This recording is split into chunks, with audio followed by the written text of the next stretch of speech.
విజయనగరం జిల్లా నెల్లిమర్ల నియోజకవర్గం ఇప్పుడు వార్తల్లో హాట్ టాపిక్ గా మారింది. వైఎస్ జగన్ ప్రభుత్వం ప్రతిష్టాత్మకంగా తలపెట్టిన భోగాపురం అంతర్జాతీయ విమానాశ్రయం ఈ సెగ్మెంట్ పరిధిలోకి వస్తుంది.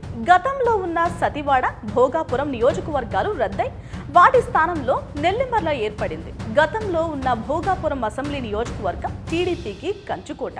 ఇక్కడ ఇద్దరే నేతలు రాజకీయాలను శాసించేవారు. 1962 నుంచి 1978 వరకు కాంగ్రెస్ నేత కొమ్మురాజు అప్పడుదొర వరుసగా 4 సార్లు విజయం సాధించారు. ఆ తర్వాత టీడీపీ ఆవిర్భావంతో ప్రతివాడ శకం మొదలైంది. 1983 నుంచి 2004 వరకు పతివాడ నారాయణ స్వామి నాయుడు డబుల్ హ్యాట్రిక్ నమోదు చేశారు.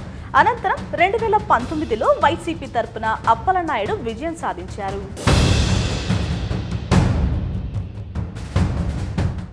ఇక 2024 ఎన్నికల విషయానికి వస్తే అప్పలనాయుడుకు మరోసారి టికెట్ కేటాయించారు సీఎం జగన్. మరోవైపు కూటమి నుంచి జనసేన మహిళా నేత లోకం మాధవికి నెల్లిమర్ల అసెంబ్లీ సీటు కేటాయించారు.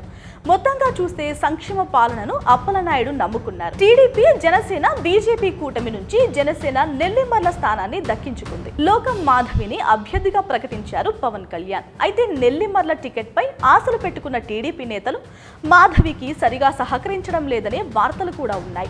మొత్తానికి నెల్లిమర్లలో ఖచ్చితంగా నేనే గెలుస్తాను అంటూ దాంట్లో ఎటువంటి సందేహం లేదని లోకం మాధవి ప్రచారం చేస్తున్నారు. కానీ టీడీపీ సపోర్ట్ లేకుండా మాధవి గెలవడం కష్టమే అనే వార్తలు కూడా బలంగా ఉన్నాయి. చివరికి నెల్లిమర్ల ప్రజలు ఎవరికి పట్టం కడతారో వేచి చూడాలి. Please subscribe .news.